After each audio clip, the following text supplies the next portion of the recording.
జగన్మోహన్ రెడ్డి గారు అనేక కార్యక్రమాలు చేసినప్పటికీ కూడా చంద్రబాబు నాయుడు గారి మాటలు, పవన్ కళ్యాణ్ గారి మాటలు నమ్మి ఓట్లు వేశాం, ఇప్పుడు బాధపడుతున్నామని ఆత్మవిమర్శ చేసుకుంటున్నారని చెప్పడానికి ఉదాహరణ ఒక్కటే.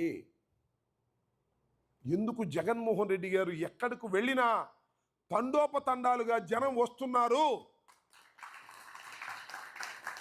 ఆ జనాన్ని రాకుండా చంద్రబాబు నాయుడు గారు ఎందుకు కట్టడి చేయాలని అనుకుంటున్నాడు అంటే, కేవలం సంవత్సరం 5 మాసాలకే విపరీతమైన ప్రజా వ్యతిరేకత కూటమి ప్రభుత్వం మీద ఏర్పడినట్టుగా కనిపిస్తుంది.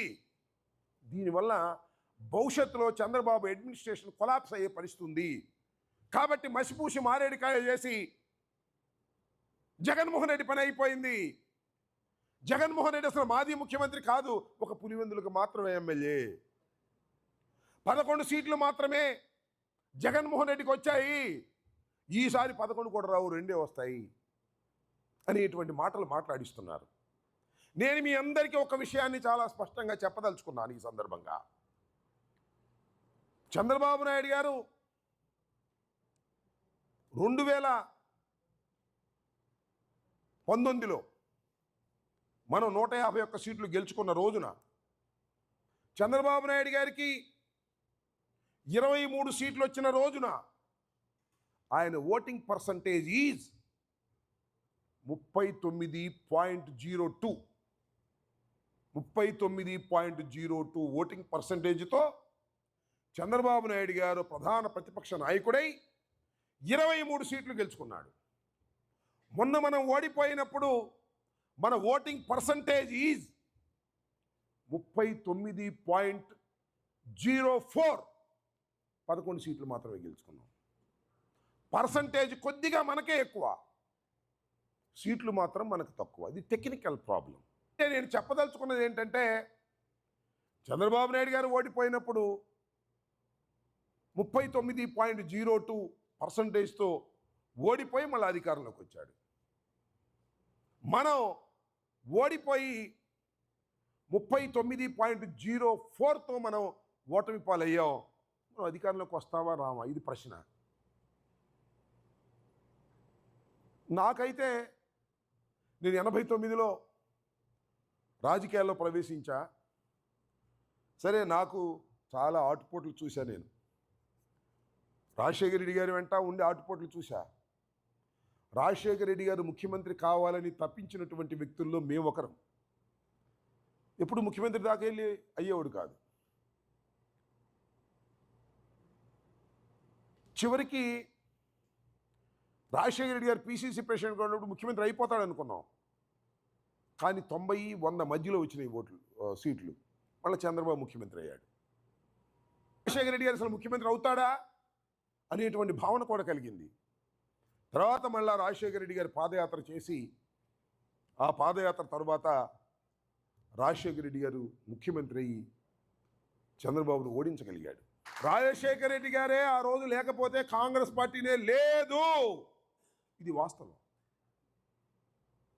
ఆ తర్వాత కాంగ్రెస్ పార్టీ రాజశేఖర రెడ్డి గారు చచ్చిపోయిన తర్వాత అది చచ్చిపోయింది ఆంధ్రప్రదేశ్లో, మీరు గుర్తుందో లేదో.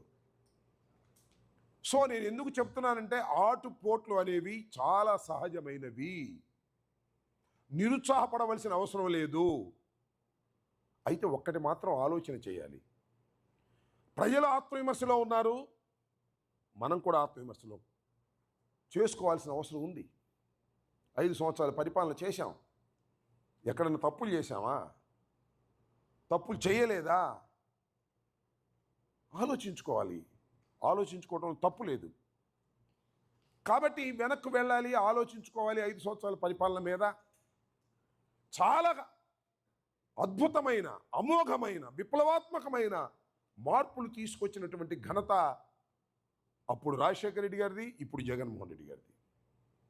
అప్పుడు రాజశేఖర రెడ్డి గారు అమోఘమైన, విప్లవాత్మకమైన మార్పులు తీసుకొచ్చి 2వసారి ముఖ్యమంత్రి అయ్యాడు.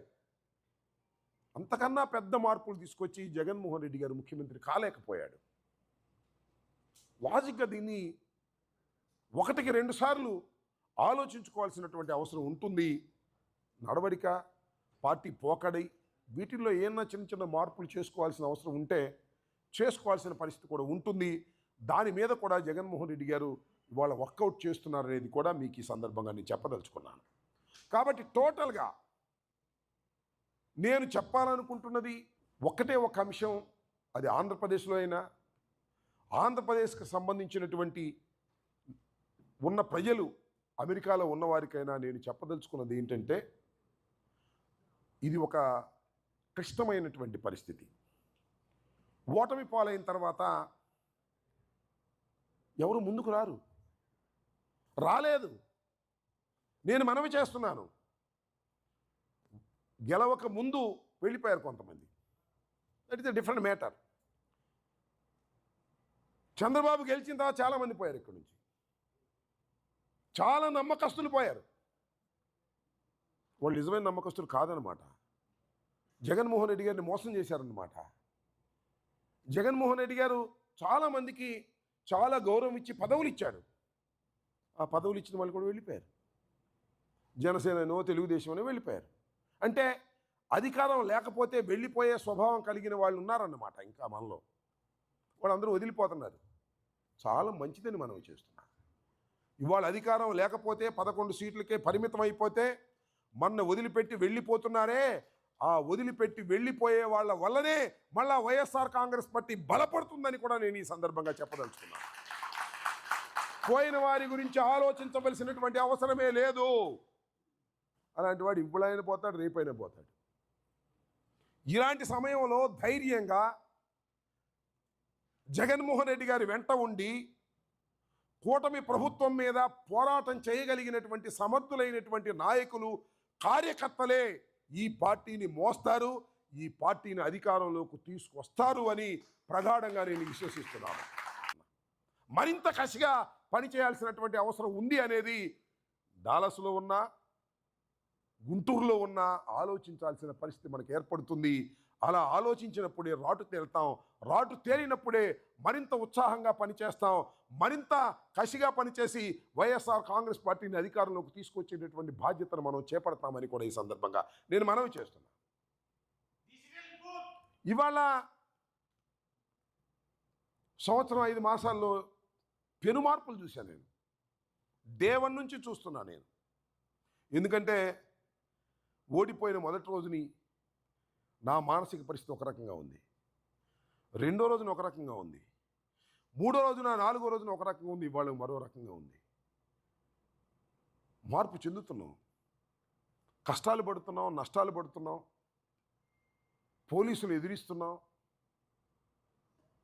నాకు ఒక స్వభావం ఉంది, మీరు అది గమనించారో లేదో, నాకు అపోజిషన్లో ఉంటేనే కసి ఎక్కువగా ఉంటుంది. అది రాజశేఖర రెడ్డి గారి దగ్గర నుంచి నేర్చుకున్నటువంటి అంశంగా నేను భావిస్తా. అధికారం ఉన్నప్పుడు తక్కువ కనిపిస్తా, అధికారం లేనప్పుడు ఎక్కువ కనిపిస్తా. అధికారం లేనప్పుడు నా కంఠాన్ని మరింత పదును పెడతా, ధైర్యంగా ముందుకు వెళ్తా. ఇవాళ నాకు అనిపించేది ఏంటంటే, నేను అమెరికా వచ్చాను, 20 రోజులు నేను అమెరికాలో ఉండాలనుకున్నాను. నా పర్సనల్ పని మీ అందరికీ తెలుసు. నా కుమార్తె వివాహం, నా కుమార్తె కూడా ఇక్కడే చదువుకుంది, ఇక్కడే డాక్టర్ అయింది, ఫెలోషిప్ చేస్తుంది, ఇక్కడే సెటిల్ అవుతుంది. కాబట్టి వద్దన్న అమెరికాతో నాకు బంధం ఏర్పడిపోయింది. సంవత్సరానికి ఒకసారో 2 సంవత్సరాలకు ఒకసారో రావాల్సిన పరిస్థితులు ఉంటాయి. ఇవాళ వచ్చినప్పుడు నేను నా కుటుంబ పని మీద వస్తే అమెరికాలో నా కుటుంబమే కాక అంతకన్నా పెద్ద కుటుంబం, వైఎస్ఆర్ కుటుంబం మీరందరూ ఉన్నప్పుడు మిమ్మల్ని కలుసుకోకుండా, మీతో 4 మాటలు మాట్లాడుకోకుండా, మిమ్మల్ని మోటివేట్ చేయకుండా, మిమ్మల్ని ఇన్స్పైర్ చేయకోకుండా, మిమ్మల్ని అందరినీ చూసి నేను ఇన్స్పైర్ కాకోకుండా నేను మళ్ళీ గుంటూరు తిరిగి వెళ్తే నాకు నిద్ర పట్టదు. అందువల్ల సెయింట్ లూయిస్లో, చార్లెట్లో, అదేవిధంగా డాలస్లో వచ్చిన తర్వాత తెలుగు వాళ్ళని కలుసుకోకుండా వెళ్ళడం, ఎందుకంటే థిక్ పాపులేషన్ తెలుగు, మిమ్మల్ని కలుసుకోకుండా, మీతో మాట్లాడుకోకుండా వెళ్ళటం సాధ్యపడే అంశం కాదు. అలాగే రేపు చికాగోలో రేపు ఎల్లుండో మీటింగ్ చికాగోలో కూడా చూసుకొని నేను హైదరాబాద్ వెళ్తే నాకు ఒక సంతృప్తికరం, గుంటూరు వెళ్తే మళ్ళీ ఒక సంతృప్తికరమైనటువంటి అంశాలు ఉంటాయి.